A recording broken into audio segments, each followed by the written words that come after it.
Le matin s'installe sur Montpellier avec une tranquillité trompeuse, comme si la ville ignorait encore les secousses intimes qui traversent ceux qui tentent de reprendre une vie normale. À la ferme, Élise ouvre les yeux après une nuit passée auprès d'Agnès. La présence de sa compagne devrait l'apaiser, pourtant quelque chose en elle reste tendu, prêt à se briser au moindre bruit. Lorsque Ludo fait tomber un objet, le fracas suffit à faire sursauter Élise avec une violence qu'elle ne parvient pas à dissimuler. Son corps réagit avant même que son esprit comprenne qu'il n'y a aucun danger. L'attentat est terminé, mais son souvenir demeure inscrit dans ses réflexes, transformant chaque bruit soudain en menace et chaque seconde de calme en équilibre fragile. Agnès observe cette réaction avec attention. Elle voit bien que la blessure d'Élise ne se limite pas à ce qui pourrait être visible. Depuis l'explosion, quelque chose s'est installé dans son regard, une peur qui revient sans prévenir. Agnès reste près d'elle, partageant ce moment où les mots ne suffisent pas toujours à calmer ce que la mémoire continue de réveiller. Pourtant, au milieu de cette proximité, Agnès annonce qu'elle ne pourra pas voir Élise le soir même. Elle évoque simplement l'inventaire à faire à la boutique, une obligation qui devrait suffire à expliquer son absence. Élise n'a aucune raison apparente de douter de cette justification et accueille l'information comme un détail ordinaire dans une journée déjà chargée émotionnellement. Mais cette phrase prend une toute autre dimension lorsque l'on sait qu'ailleurs, Yann se prépare à retrouver une femme qu'il connaît sous le prénom de Carole. Lui ne soupçonne rien. Pour lui, cette nouvelle rencontre ressemble à l'une de ces surprises inattendues que la vie peut encore offrir après des périodes difficiles, un espace léger au milieu des enquêtes et des tensions. Dans le même temps, le quotidien de Florent semble beaucoup plus lourd.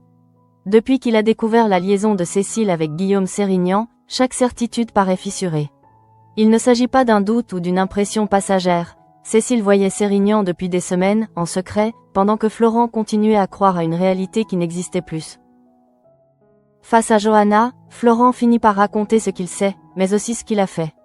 Il lui parle de Sérignan, de la colère qui l'a submergé et de ce coup de poing qu'il lui a donné lorsque la confrontation a dépassé tout ce qu'il pouvait encore contrôler. À présent, la violence retombée, il reste surtout avec son désarroi. Johanna l'écoute alors que Florent tente de mettre des mots sur une situation qui lui échappe encore. Ce qui le trouble le plus n'est pas seulement la trahison, mais l'avenir immédiat. Cécile est toujours inconsciente, et Florent reconnaît qu'il ne sait même pas ce qu'il fera lorsqu'elle ouvrira les yeux et qu'il devra enfin lui parler. Cette incertitude l'enferme dans une contradiction douloureuse. D'un côté, il a appris qu'elle lui mentait depuis des semaines. De l'autre, Cécile reste une femme plongée dans un état critique après l'attentat. La colère, la peur et la déception se superposent sans jamais s'annuler, empêchant Florent de trouver une position claire face à ce qui l'attend. Pendant ce temps, Yann poursuit son travail avec la rigueur que l'enquête exige. Guillaume Sérignan a beau être devenu un personnage central dans la vie privée de Cécile, cela ne suffit pas à en faire le responsable de l'explosion. Yann vérifie son emploi du temps et obtient un élément essentiel. Sérignan n'était pas à Montpellier lorsque la bombe a explosé. Cette découverte change la manière dont Yann considère cette piste. Il ne veut pas confondre le comportement sentimental de Sérignan avec une responsabilité criminelle qui, pour l'instant, n'est étayée par rien. Son absence au moment des faits constitue un élément solide, assez pour l'écarter du premier cercle des suspects liés à l'attentat. Yann ne ferme toutefois pas complètement le dossier. Par acquis de conscience, il compte vérifier le téléphone de Sérignan. Ce geste n'est pas présenté comme la preuve d'un soupçon renouvelé, mais comme la volonté d'aller jusqu'au bout des vérifications.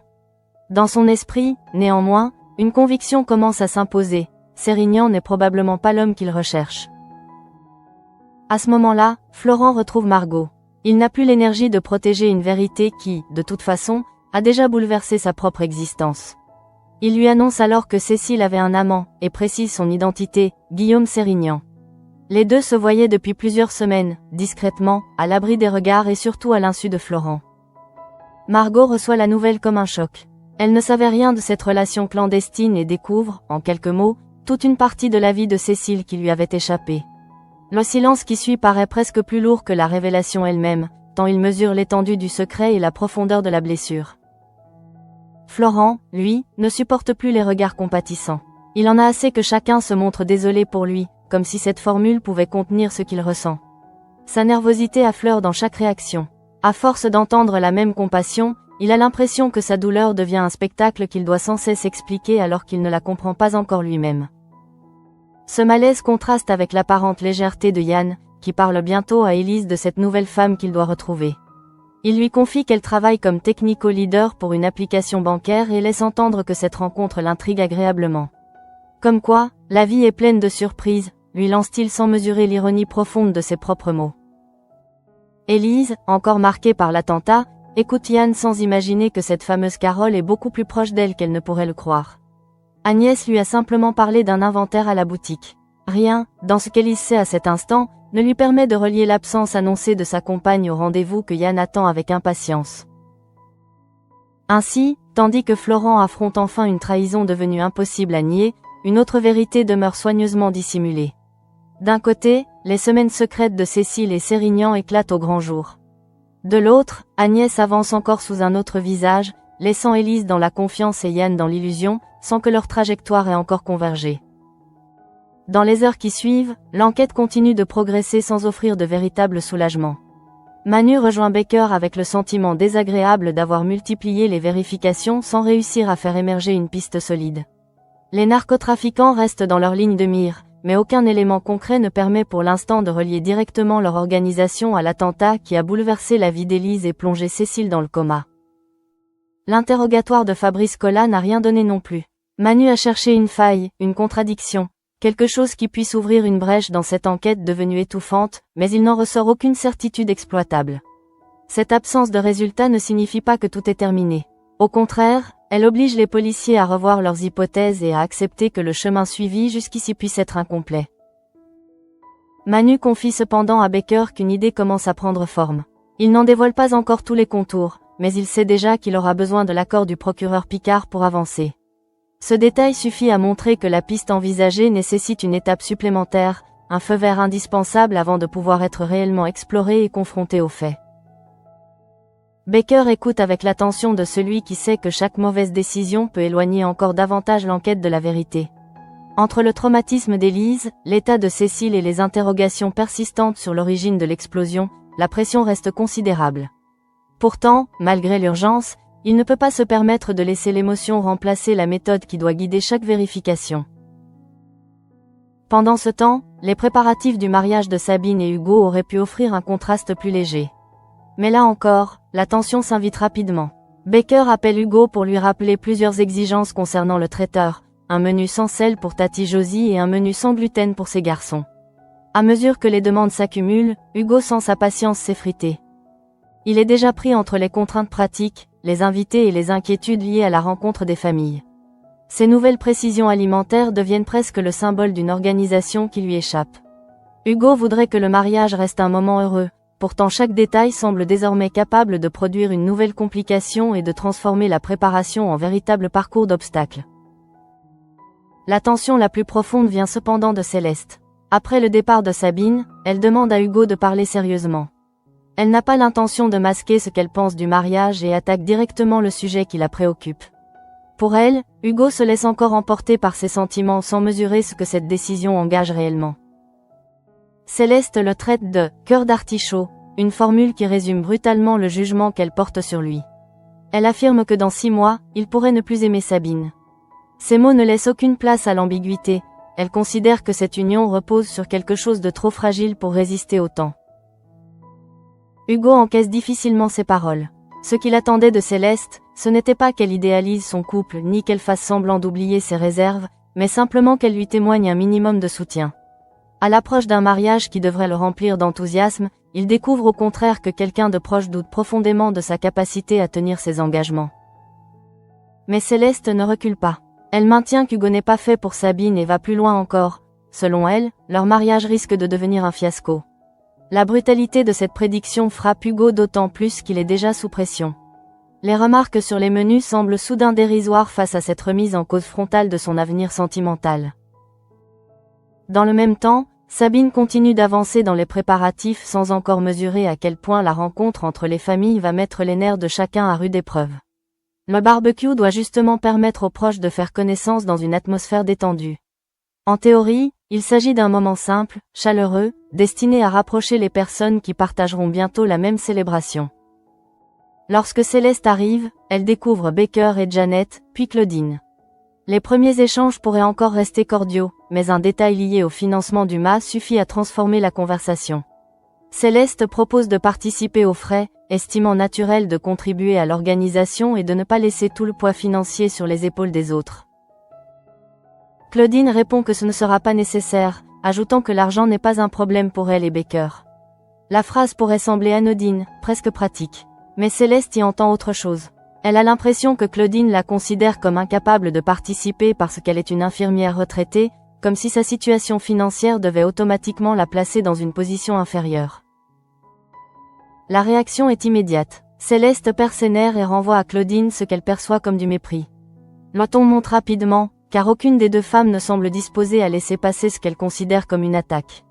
Le barbecue qui devait rapprocher les familles devient alors le théâtre d'un affrontement où les susceptibilités prennent le dessus sur la politesse. Hugo assiste à la scène avec une inquiétude croissante. Il craignait déjà que l'organisation du mariage se transforme en source de tension, mais il n'imaginait peut-être pas que la rencontre entre Claudine et Céleste provoquerait aussi vite des étincelles. Chaque phrase semble désormais susceptible d'aggraver la situation, tandis que l'atmosphère conviviale disparaît sous le poids des reproches. Sabine tente de garder une certaine distance face à cette confrontation. Elle connaît suffisamment Claudine pour savoir qu'une phrase maladroite peut parfois déclencher des conséquences disproportionnées. Mais face à Céleste, la moindre ambiguïté prend une force nouvelle.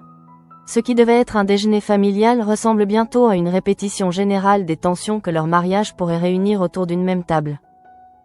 Et Claudine n'a pas encore terminé de compliquer la situation. Devant Janet, elle laisse échapper une information qu'elle aurait sans doute mieux fait de garder pour elle. Le domaine choisi pour célébrer l'union de Sabine et Hugo est exactement celui où elle s'est elle-même mariée avec Clément, 40 ans plus tôt. La révélation tombe au mauvais moment et donne à cette journée déjà agitée une nouvelle dimension. Janet se retrouve confrontée à ce souvenir du passé de Claudine et Clément sans que personne n'ait réellement préparé le terrain. Une simple information sur le lieu du mariage réveille soudain une histoire ancienne qui aurait pu rester à distance de la cérémonie à venir. Pour Hugo, c'en est presque trop. Entre les demandes particulières du traiteur, les prédictions catastrophiques de Céleste, son affrontement avec Claudine et cette maladresse devant Janet, l'image du mariage idéal s'éloigne dangereusement. Sabine tente de trouver une solution pragmatique. Si nécessaire, Claudine et Céleste pourront être installées à des tables séparées afin d'éviter un nouvel affrontement. Mais cette idée ne suffit pas à effacer ce qui vient de se produire. La rencontre entre les familles s'est mal passée, et chacun le sait. Là où Hugo espérait créer un premier lien, il découvre au contraire des fractures qui semblent déjà difficiles à contenir. Pourtant, malgré ce fiasco, le mariage reste en préparation, obligeant chacun à composer avec les rancœurs révélées au grand jour. Et tandis que Hugo tente encore de comprendre comment éviter une nouvelle explosion familiale, une autre mise en scène se prépare ailleurs. Yann, lui, ne pense ni aux tensions du barbecue ni aux secrets qui entourent Agnès. Il attend simplement de retrouver Carole, convaincu d'aller à la rencontre d'une femme nouvelle dans sa vie, sans savoir que le plus grand mensonge de sa soirée est déjà en marche. À mesure que la journée avance, Yann laisse derrière lui les contraintes de l'enquête pour se tourner vers ce rendez-vous qui semble lui offrir une parenthèse inattendue. Il ne sait pas encore que cette soirée va brouiller plusieurs frontières à la fois. Pour lui, Carole reste une femme rencontrée récemment, mystérieuse juste ce qu'il faut pour éveiller sa curiosité sans provoquer le moindre soupçon. Élise, de son côté, continue de composer avec les traces invisibles de l'attentat. Son sursaut du matin n'était pas un simple mouvement de peur, mais la manifestation d'un traumatisme encore profondément ancré. Elle tente pourtant de poursuivre sa journée normalement, comme si reprendre ses habitudes pouvait suffire à convaincre son esprit que le danger appartient désormais au passé. Agnès a laissé derrière elle l'explication de l'inventaire à la boutique, une justification suffisamment banale pour ne pas éveiller la méfiance. Dans la réalité d'Élise, cette absence du soir s'inscrit donc dans une routine professionnelle. Rien ne lui permet d'imaginer que sa compagne prépare au même moment une rencontre avec Yann sous une identité qui lui est totalement étrangère. Ce décalage donne à chaque détail une étrange intensité. Élise croit savoir où se trouve Agnès, tandis que Yann croit savoir qui il va retrouver. Les deux avancent ainsi dans deux versions différentes d'une même soirée, sans comprendre qu'ils sont liés par une personne qui maîtrise seule l'ensemble de la situation et qui a soigneusement séparé ces deux réalités. Pendant ce temps, Johanna fait un pas vers Yann. Elle lui laisse un message en lui demandant de la rappeler afin qu'il puisse s'organiser pour le mariage de Hugo. Le geste reste simple, concret, directement lié aux préparatifs de la cérémonie. Pourtant, dans une journée où les secrets se multiplient, cette tentative de contact vient rappeler que Yann appartient aussi à un cercle affectif beaucoup plus large. Il ne répond pas immédiatement, absorbé par ce qui l'attend. Sa rencontre avec Carol occupe davantage son esprit. Après des journées marquées par les dossiers criminels, les vérifications et les suspects, cette perspective semble appartenir à un autre registre. Ian peut momentanément se permettre de ne plus être seulement le policier qui cherche une vérité cachée derrière des mensonges. Ironiquement, c'est précisément lorsqu'il quitte cette posture professionnelle qu'il s'approche de l'un des mensonges les mieux construits de son entourage.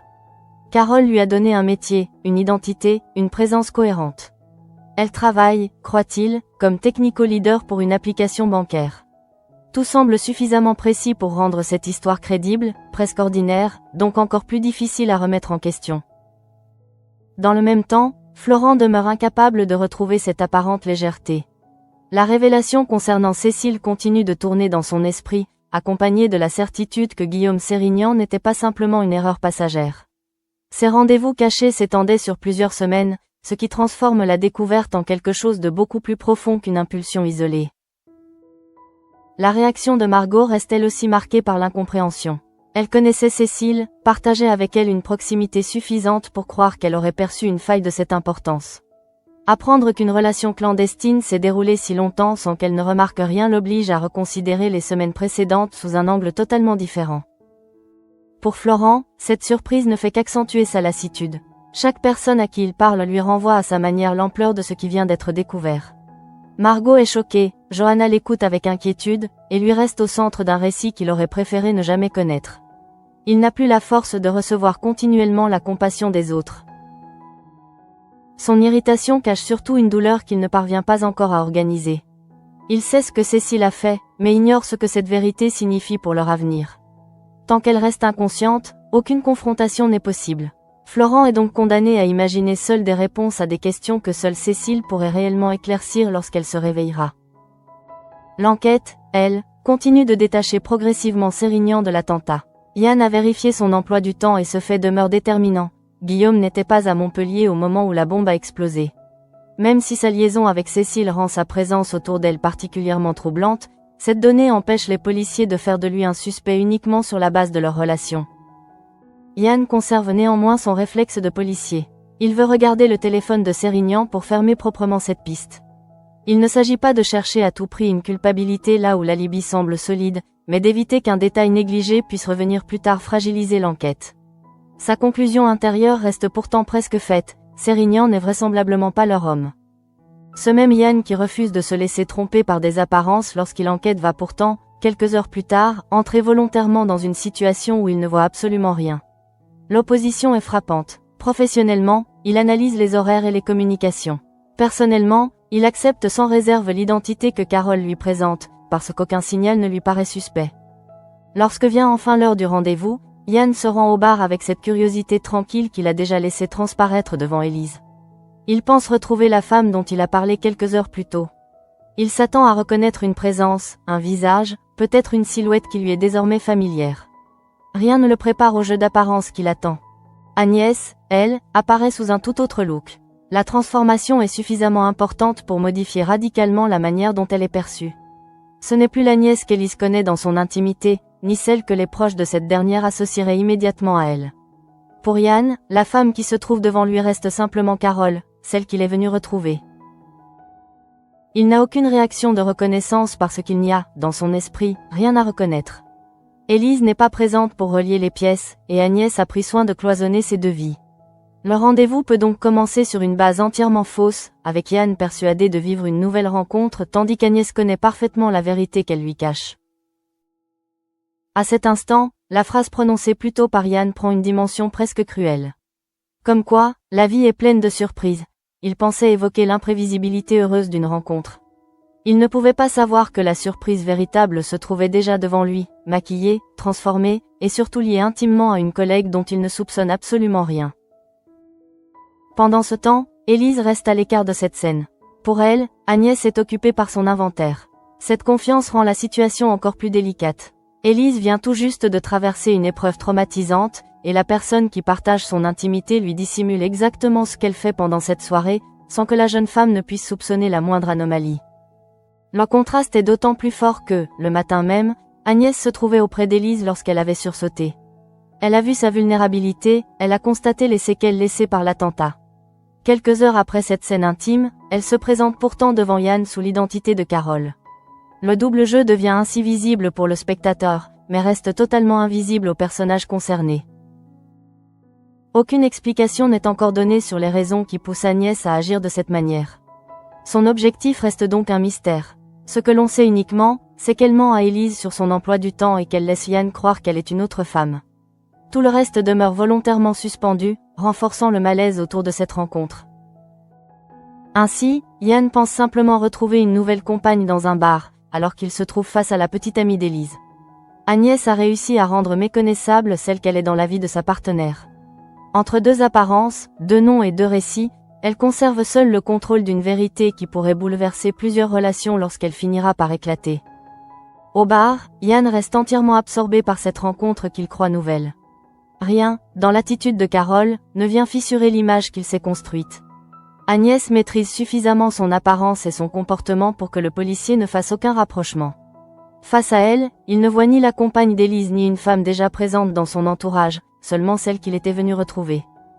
Cette situation donne au rendez-vous une tension que Yann ne perçoit absolument pas.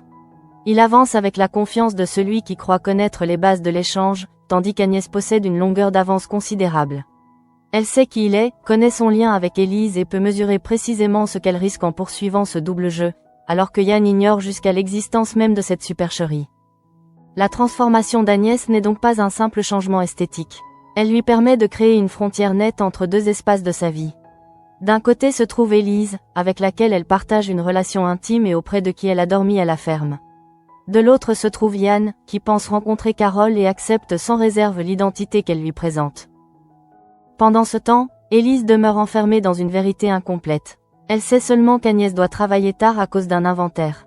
Après la peur qu'il a traversée au moindre bruit le matin même, elle n'a aucune raison de consacrer son énergie à soupçonner sa compagne. Son combat immédiat consiste plutôt à retrouver un sentiment de sécurité après l'explosion qui continue de hanter ses réflexes. Cette vulnérabilité donne une résonance particulière au mensonge d'Agnès. Élise ne traverse pas une période ordinaire où un doute pourrait facilement se transformer en confrontation. Elle tente encore de reconstruire des repères fragilisés par l'attentat. Dans ce contexte, la confiance qu'elle accorde à sa compagne devient presque un refuge, ce qui rend d'autant plus troublant le contraste avec la réalité du rendez-vous. Ailleurs, Florent connaît une forme de trahison beaucoup moins dissimulée désormais. Lui a déjà franchi le moment où le mensonge s'effondre. Il sait que Cécile voyait Guillaume Sérignan depuis plusieurs semaines et ne peut plus revenir à l'époque où il ignorait tout. Chaque conversation avec Johanna ou Margot transforme cette connaissance intime en réalité publique, impossible à repousser. Pourtant, l'absence de Cécile dans cette confrontation crée un vide insupportable. Florent ne peut ni lui demander pourquoi elle a choisi Sérignan, ni savoir depuis quand elle envisageait réellement cette liaison, ni comprendre ce qu'elle ressentait encore pour lui. Il possède les faits essentiels, mais pas les réponses émotionnelles qui permettraient peut-être de donner un sens à ce qu'il vient d'apprendre. Son coup de poing contre Sérignan apparaît alors comme l'expression brutale d'une colère arrivée avant les explications. Florent l'a frappé, puis il est resté avec une frustration intacte. La violence n'a rien résolu. Elle n'a pas effacé les semaines de rendez-vous secrets et n'a pas davantage rapproché Florent d'une décision concernant Cécile lorsqu'elle sortira enfin de son inconscience. Dans le même temps, Yann continue de traiter Sérignan avec beaucoup plus de distance que Florent ne peut en avoir. Pour le policier, les éléments objectifs restent prioritaires. L'emploi du temps de Guillaume montre qu'il n'était pas à Montpellier au moment de l'attentat. Ce constat pèse davantage que le caractère choquant de sa relation clandestine avec Cécile lorsqu'il s'agit d'évaluer sa responsabilité pénale. La vérification de son téléphone demeure néanmoins prévue. Yann veut éliminer la possibilité d'un détail oublié, d'un contact ou d'une information qui pourrait modifier leur lecture des événements. Il agit par méthode, non parce qu'il serait convaincu de la culpabilité de Sérignan. À ce stade, tout indique plutôt que Guillaume peut être au cœur de la crise sentimentale de Florent sans être au cœur de l'attentat. Manu se retrouve lui aussi confronté aux limites des pistes déjà explorées. Aucun lien concret n'a été trouvé entre les narcotrafiquants et l'explosion. Fabrice Collat n'a rien livré pendant son interrogatoire qui puisse faire basculer l'enquête. Ces échecs successifs obligent les policiers à conserver une discipline rigoureuse alors que l'urgence humaine autour de Cécile et Élise rend chaque heure plus lourde. La nouvelle idée de Manu pourrait permettre de sortir de cette impasse, mais elle dépend encore du procureur Picard. Tant que cet accord n'est pas obtenu, la piste reste une possibilité et non une avancée. La situation illustre la frustration de l'enquête, chacun cherche le détail qui manque, mais aucune hypothèse ne possède encore la force nécessaire pour s'imposer définitivement. À l'opposé de cette tension policière, le mariage de Sabine et Hugo devrait constituer un horizon joyeux. Pourtant, la journée de barbecue a montré que les conflits familiaux peuvent produire leur propre explosion. Céleste et Claudine n'ont presque rien partagé avant de parvenir à se heurter violemment sur une question d'argent et de dignité personnelle. Céleste ne supporte pas l'idée d'être considérée comme quelqu'un qui ne pourrait pas participer financièrement au MA. Son passé d'infirmière retraitée ne doit pas devenir, à ses yeux, une justification permettant à Claudine de décider à sa place ce qu'elle peut ou ne peut pas assumer. Sa réaction est excessive aux yeux de certains, mais elle naît d'un sentiment d'humiliation très précis. Claudine, elle, ne semble pas avoir anticipé cette interprétation. En affirmant simplement que l'argent n'est pas un problème pour elle et Baker, elle déclenche une confrontation qui prend rapidement une dimension personnelle. Ce qui aurait pu se régler en quelques phrases devient une opposition de tempérament, laissant Hugo avec la certitude inquiétante que la cérémonie risque de réunir deux femmes incapables de s'entendre. Comme si cela ne suffisait pas, la remarque de Claudine sur le domaine ajoute une seconde gêne. Devant Janet, elle révèle que Sabine et Hugo ont choisi précisément le lieu où elle avait elle-même épousé Clément 40 ans auparavant. Le passé surgit au milieu des préparatifs et transforme un décor romantique en lieu chargé d'une histoire familiale que tous n'avaient pas forcément envie de voir ressurgir. Hugo accumule donc les motifs de stress. Les exigences alimentaires de Baker l'épuisent déjà, Céleste annonce que son mariage sera un fiasco, puis la rencontre entre les familles confirme ses pires craintes. Sabine essaie de désamorcer la situation avec pragmatisme en proposant de séparer Céleste et Claudine à table, comme si quelques mètres pouvaient suffire à empêcher les rancœurs de se croiser. Cette solution permet au moins de continuer à préparer la cérémonie au lieu de transformer le conflit en catastrophe définitive. Sabine refuse de laisser une première rencontre ratée dicter l'avenir de son couple. Pourtant, Hugo ne peut pas oublier les paroles de Céleste. Être traité de « cœur d'artichaut » par quelqu'un dont il attendait du soutien touche une inquiétude beaucoup plus intime que l'organisation matérielle. Et tandis que Hugo tente de protéger son mariage des tensions extérieures, Yann s'enfonce toujours plus profondément dans une illusion soigneusement préparée. Il ne sait pas que, derrière le visage de Carole, se trouve précisément la femme qui partage la vie d'Élise. Le policier capable de traquer les incohérences d'un suspect ne voit cette fois aucune contradiction devant lui. Agnès conserve ainsi l'avantage absolu. Élise pense qu'elle travaille, Yann pense qu'elle s'appelle Carole, et chacun accepte la version qui lui a été donnée. Pour l'instant, aucun des deux ne possède l'information susceptible de faire tomber le masque. Le danger du double jeu réside justement là, tout fonctionne tant que les deux mondes restent soigneusement séparés. La soirée avance, et Yann continue de croire qu'il tient enfin une parenthèse simple dans une période dominée par les dossiers sensibles et les drames. Face à Carole, il n'imagine pas une seconde qu'il est en train de parler à Agnès. Rien ne vient briser cette illusion. Le changement d'apparence suffit à maintenir intacte la séparation entre la femme qu'Élise connaît et celle que Yann pense découvrir. Cette méprise rend la situation presque vertigineuse. Quelques heures auparavant, Yann parlait justement à Élise de cette femme qu'il devait retrouver, sans percevoir la moindre réaction capable de l'alerter. Élise ne pouvait évidemment pas comprendre qu'il évoquait sa propre compagne. Elle avait entendu une histoire banale, celle d'un collègue qui semble avoir fait une rencontre inattendue, tandis qu'Agnès avait déjà préparé son absence sous prétexte professionnel. L'ironie est d'autant plus forte que Yann avait lui-même déclaré que la vie était pleine de surprises. À ce moment-là, la phrase exprimait seulement son étonnement devant cette nouvelle rencontre. Mais désormais, elle prend un sens bien plus troublant. La véritable surprise est devant lui, sous ses yeux, et il ne possède encore aucune clé pour la reconnaître. Agnès, elle, garde le contrôle de cette double identité. Elle a laissé Élise à la ferme avec l'idée rassurante d'un inventaire à la boutique, puis elle s'est présentée au bar sous un tout autre look. Aucun élément donné ne révèle encore pourquoi elle agit ainsi. Son intention reste donc entièrement opaque, ce qui rend ses choix plus inquiétants sans permettre de les interpréter davantage.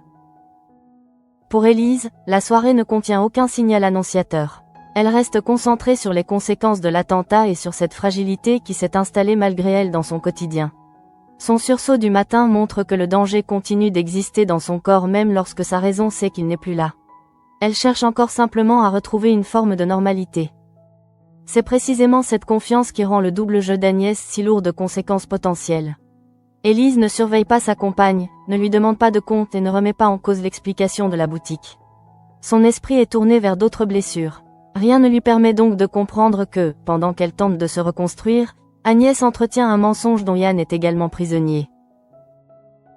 Pendant ce temps, Florent reste confronté à une autre vérité, celle qui a déjà explosé au grand jour. Lui n'a plus la possibilité de vivre dans l'ignorance. Il sait désormais que Cécile et Guillaume Sérignan se voyaient depuis des semaines. Il a raconté cette liaison à Margot, il en a parlé avec Johanna et il a déjà laissé sa colère le conduire jusqu'à frapper Sérignan. Mais au-delà du geste violent, Florent reste surtout paralysé par l'idée du réveil de Cécile. Tant qu'elle ne peut pas lui répondre, il demeure seul avec ses questions. Il ignore ce qu'il pourra lui dire, ce qu'il souhaitera entendre ou même s'il sera capable de rester auprès d'elle après avoir découvert l'existence de cette relation clandestine. Son impatience face aux marques de compassion révèle à quel point sa douleur est encore à vif. Entendre que les autres sont désolés ne lui apporte aucun apaisement. Ses paroles lui rappellent au contraire que tout le monde sait désormais qu'il a été trompé. Chaque regard bienveillant devient presque une nouvelle confirmation de l'effondrement de ce qu'il croyait encore solide quelques jours auparavant. Du côté de l'enquête, pourtant, Guillaume Sérignan s'éloigne progressivement du centre des soupçons. Yann a vérifié son emploi du temps et les faits sont clairs, il ne se trouvait pas à Montpellier lorsque la bombe a explosé. Sa liaison avec Cécile peut expliquer la colère de Florent, mais elle ne suffit pas à construire une accusation liée à l'attentat. Yann choisit tout de même de poursuivre quelques vérifications sur son téléphone. Ce dernier contrôle relève davantage de la prudence que d'une conviction. Il veut s'assurer qu'aucune information n'a été négligée avant de tourner définitivement cette page de l'enquête. À ses yeux, tout indique néanmoins que Sérignan n'est pas la personne recherchée par la police pour l'explosion. Manu, lui, reste confronté à l'absence de lien entre les narcotrafiquants et l'attentat. L'interrogatoire de Fabrice Collat n'a débouché sur aucun élément décisif, laissant cette piste dans une zone d'incertitude. Il refuse pourtant de s'arrêter là. Une autre idée commence à émerger, même si elle ne pourra être explorée qu'avec l'accord du procureur Picard. Cette enquête avance donc davantage par élimination que par découverte. Une piste s'affaiblit, une autre n'aboutit pas, tandis qu'une nouvelle hypothèse reste encore suspendue à une autorisation. Pour les policiers, la frustration est évidente. Ils savent ce qui ne fonctionne pas, mais ne disposent toujours pas de la pièce permettant de comprendre qui a réellement organisé l'attentat. Dans le même temps, les préparatifs du mariage de Sabine et Hugo continuent malgré le désastre du barbecue. Céleste et Claudine ont montré qu'une simple remarque pouvait suffire à transformer une rencontre familiale en affrontement. La question de l'argent a réveillé chez Céleste un sentiment d'humiliation qu'elle n'a pas cherché à dissimuler, laissant Hugo désemparé. La maladresse de Claudine devant Janet n'a rien arrangé. Révéler que le domaine choisi pour les noces est celui où elle avait épousé Clément 40 ans auparavant a ramené un passé ancien au milieu d'une célébration tournée vers l'avenir. Hugo, déjà épuisé par les exigences du traiteur, se retrouve à gérer des tensions qu'il n'avait jamais imaginées aussi nombreuses. Sabine tente malgré tout de maintenir le cap.